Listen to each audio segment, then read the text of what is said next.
Hi, this is Vanessa Gorman, and this is the second video explaining English grammar for Greek students.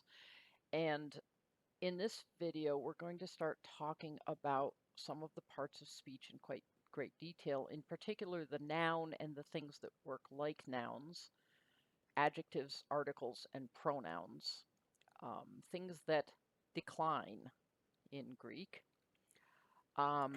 A noun is incredibly difficult to define. Um, Linguists will give you all kinds of definitions. Normally you get the simplistic, a word to describe a person, place, thing, or idea. Okay, that's great, but it's really hard to define a noun because it can come in many, many forms. We're just going to run with that, and you can look it up and read the arguments by professionals if you want to. Generally speaking, nouns get divided into groups. These are not words that I'm going to worry too much about.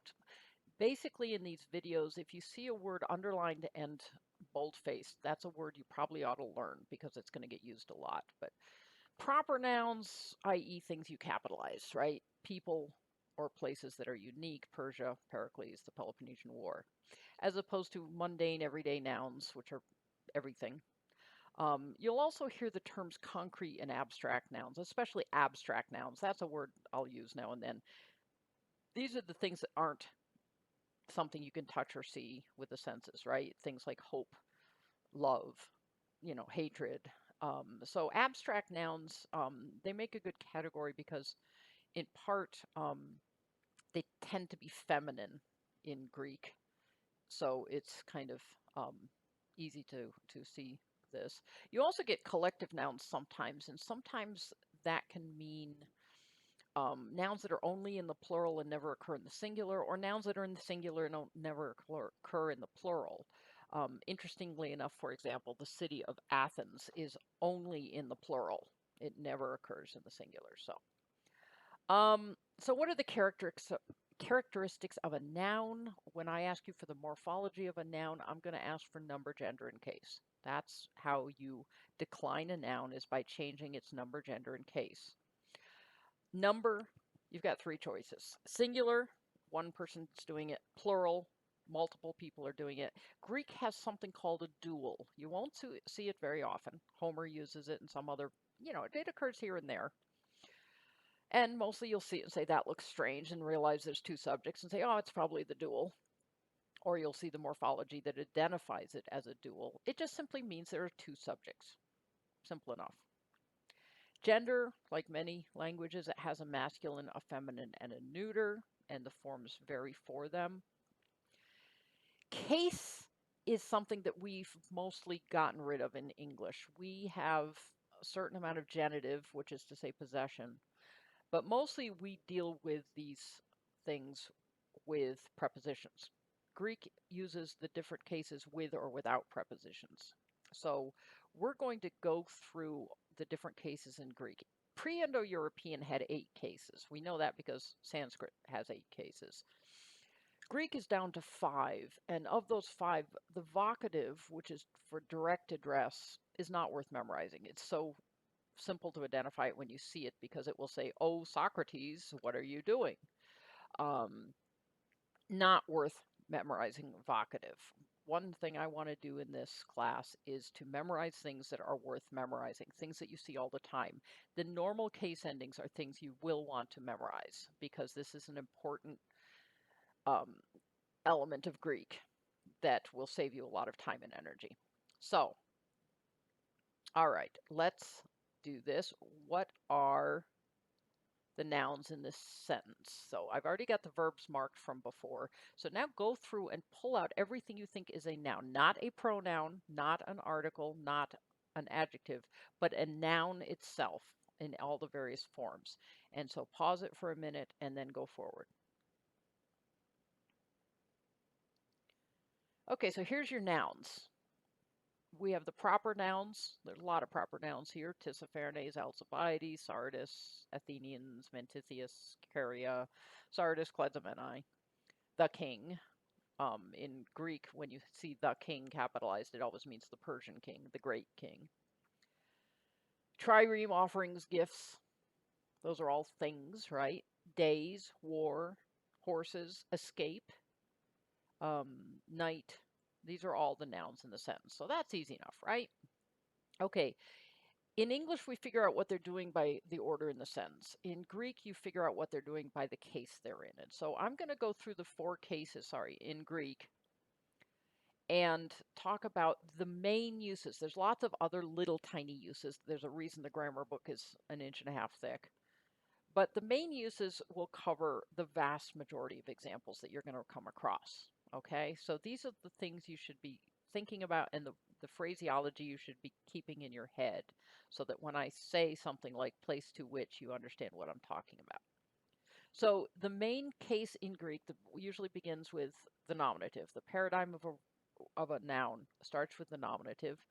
The nominative is the subject of a finite verb. Um, so the subject labeled relation, SBJ, so that's the relation.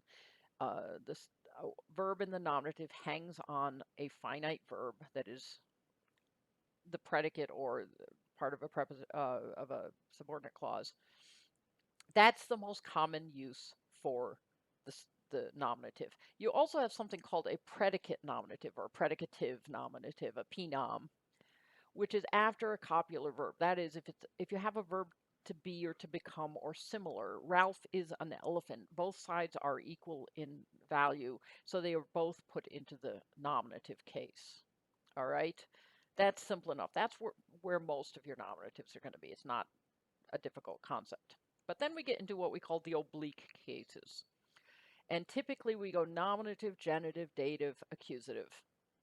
And so the genitive case in Greek is the case that we use first of all for possession, but also for a lot of other things that can often be translated with the preposition of, which makes life a little bit simpler.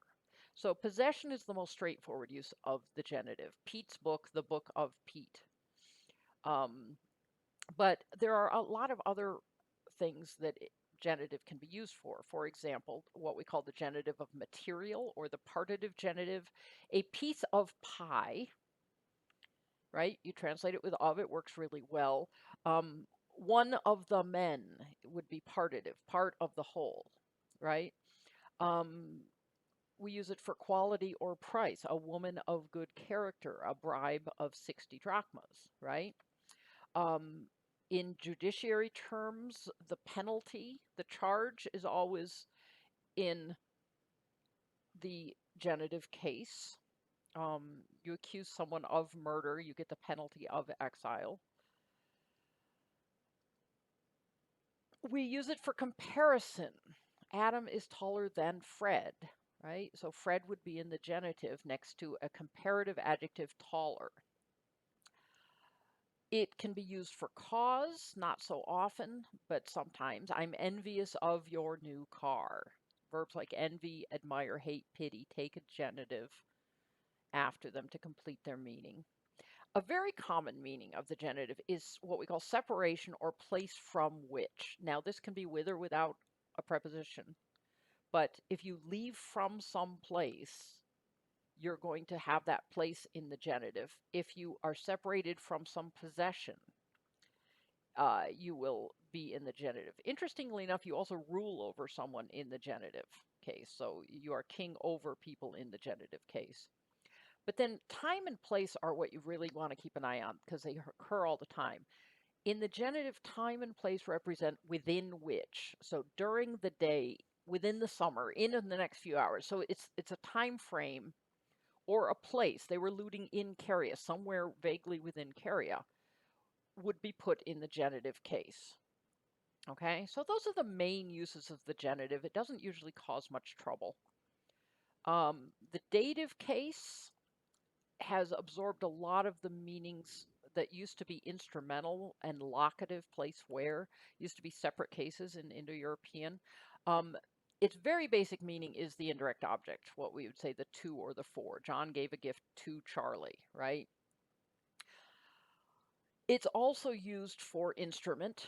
It's grabbed that instrumental case from Indo-European. So if the king was killed by a javelin, that javelin will be in the dative. If he goes marching out with an army, that accompaniment will be in the dative. So anything that's means, accompaniment, instrument is typically in the dative. Likewise, place where or time when. He was born in Ephesus. This is very straightforward. It'll just be a word sitting there in the dative most of the time.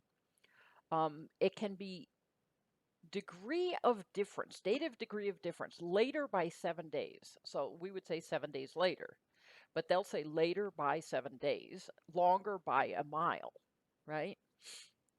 Those are your main uses of the dative. The accusative is most often the direct object of a verb. Time is extent of time. How long you stay someplace is placed into the accusative. It's not within 7 days, but he stayed for 7 days. So if he stayed within 7 days, it would be in the genitive. If he stayed on 7, well, there's no such thing. You can't say at 7 days.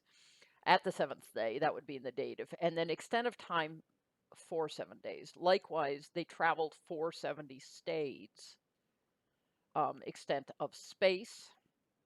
Accusative is used to where you're going. So genitive is where you're coming out of. Dative is where you are. Accusative is where you're going. Okay, that's pretty straightforward. Very, very common. You can also just take almost any adjective and throw it into the accusative and get an adverb. Okay, so in the end, you would just use telos. You would just take an adjective, throw it into the accusative. So we get this all the time. Okay? Those are the main uses of the accusative. The vocative, I told you, don't worry about. They're very easy to recognize when you see it. And the relationship tag is usually EXD, which means it's not grammatically related to anything else in the sentence. So we hang it on the main verb and call it an external dependency. Okay? So now let's go through our passage again. And you pick out from the meaning which nouns should be in the nominative.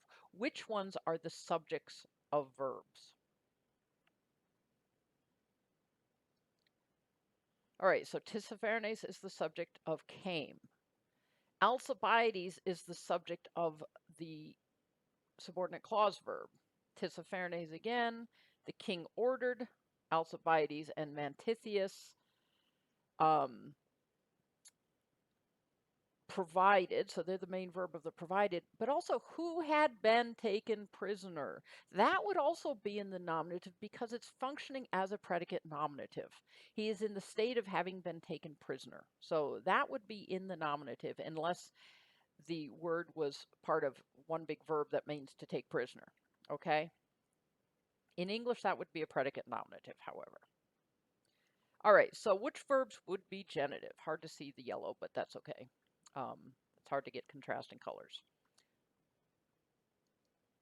Okay, the only genitives in here are place from which, from Sardis, and time within which, by night, during the night, sometime in the night. It didn't take them all night to do it, but sometime during the night, they left from Sardis to Clazomenae.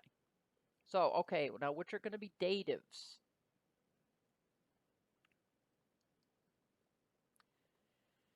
Okay, here's your datives. With a single trireme would be accompaniment. Friendly offerings and bearing friendly offerings, that could be an accusative, it could be a dative. It depends on what's being used for bearing, but it's the sense of accompanied with. He came with friendly offerings and gifts. So actually in the Greek it is in the dative, although here it looks like it ought to be accusative. In Sardis, place where. Upon the Athenians, you make war against someone. It's like an indirect object kind of sense. 30 days later, so this is a time when, again, place where in Caria, and again, with horses is going to be accompaniment. So the ones are accompaniment or instrumental. Twos are place where, and 3 is an indirect object. 4 is a time when. All right. So here's Sorry, there we go. Sorry, I've not time when, I was misspeaking. 30 days later, later by 30 days. So that's a degree of difference. Sorry. Um, all right. So what is the accusative then in this sentence? Basically, direct objects and the like. All right. So direct objects would be made their escape, make war. Then we have to the Hellespont and to Clazomene, place to which, right? So these are the two most common uses of the accusative by far. All right. So if you can do nouns, you can do adjectives. The same thing. The difference between nouns and adjectives is adjectives can take any gender, whereas nouns are only the gender which the noun belongs to. Um, Adjectives are words that are used to modify nouns. If you look them up, that's what they'll say. They are called attributive when they modify the noun, and we label them ATR for attributive. So the Athenian men fought bravely. Athenian, the adjective, would hang on men, the noun, as an attribute. Hostile would hang on Carians as an attribute. However, any adjective in Greek, and a lot of them in English, can simply act as a noun if there's no noun there. So we call that a substantive use. We turn it into a thing, right? Into a substance. So we can drop out the nouns in these first two sentences and get the Athenians fought bravely, the hostiles attacked the city. Strictly speaking, they're adjectives, but they're acting substantively. There's a very thin line between adjective and noun, and some adjectives are used so often as nouns that they become nouns or they get called nouns. There's a lot of types of adjective that we'll be talking about. There's just the normal everyday qualitative ones. But adjectives of possession are typically related to the personal pronouns, my, your, his, her, right? Interrogative or relative adjectives are the who, what, which, whatever. They can function as nouns, I should say pronouns, right? Who did this? Or you can have, um, sorry, what is on the table? It's functioning as a pronoun. What book is on the table? It's functioning as an adjective. Numerals, whether ordinal or cardinal, are adjectives. The indefinite adjective, we don't know who it refers to. Somebody, anybody, everybody, any, many, these indefinite words. Or demonstratives, this one, that one, the ones that emphasize someone. So these are terms I'm going to use a lot, so you should remember what they mean. Another thing about adjectives is they have what's called a degree. They can be positive, which is the normal form, red, handsome, tall. But they can also be comparative, redder, more handsome, or taller. And they can be superlative, reddest, most handsome, tallest. So these are things to watch out for. They're formed fairly regularly. So let's look back at our passage. Which of these words are adjectives?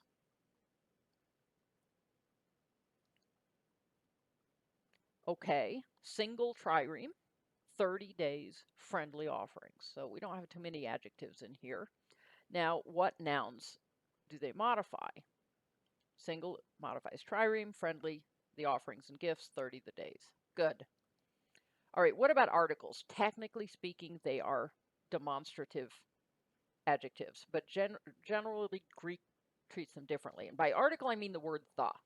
Very, very helpful word, your friend. There is no word a or an. Like any adjective, it has to match its noun in number, gender, and case. That's the trick with adjectives. They must match the noun they modify in number, gender, and case. And like any adjective, it can stand alone as a substantive, in which case it acts like the personal pronoun he, she, it, they. Okay? You see that all the time, and you can't be blown away by it. Okay, the last category of words in this, sorry, I'm getting ahead of myself here. So technically they're demonstratives, but they're treated separately, and they must match their nouns in number, gender, and case. All right, so what are articles in this passage? So you're looking for the word the. essentially, right? Um, the Hellespont, a single trireme, that just wouldn't be expressed in Greek, so I put square brackets around it. The, easy peasy. The final category of words I want to talk about that decline like nouns are pronouns. Pronouns replace nouns within the sentence. They're used to keep repeating the same thing over and over again. Um, the word they replace is called the antecedent. So when you come up with a pronoun, he, I'm going to say, what's the antecedent? Who is the he? You need to know what word it's referring back to, whether within this sentence or earlier in the paragraph. Pronouns often function as adjectives, and then I label them as such. So those Spartans fight really well. Those is an adjective in this case, modifying Spartans. That went fast. That is acting as a pronoun. It's acting as a noun, and it's referring to something earlier, so that you need to know what the antecedent is. Now we talk about types of pronoun. The personal pronoun is simply the words you see there: I, you, he, she, it. And for the third person, they, he, she, it, them, um, him, her. So the third person, not the I's and the you's and the us. The article can stand in place of the third person pronoun whenever it wants to. It's a shortcut, it's simple, and it's easy. Possessive pronouns are words like mine and yours. Now, my is a possessive adjective. Mine, this book is mine, is a pronoun. Mine, yours, his, hers. Reflexives, which are grossly misused in English, are the form that has the self in it. And strictly speaking, it always refers back to the subject of the sentence. So you don't use myself unless I am the subject of the sentence. We have interrogatives, which ask questions: who, which, what, whose, right? And then, of course, we have the demonstrative pronouns: this, that, these, those. Finally, the indefinite pronouns, just like we have indefinite adjectives: any person, well, anyone is the indefinite pronoun. Everyone, no one, someone. So in our passage, which are the pronouns?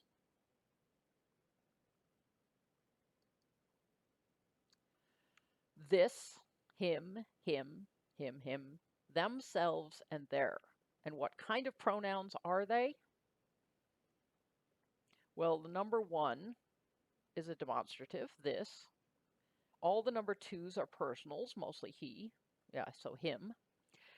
3 is a reflexive. It refers back to the subject of the sentence, Alcibiades and Mentitheus. 4 is the possessive, made their escape. And 5 is the relative who had been taken prisoner.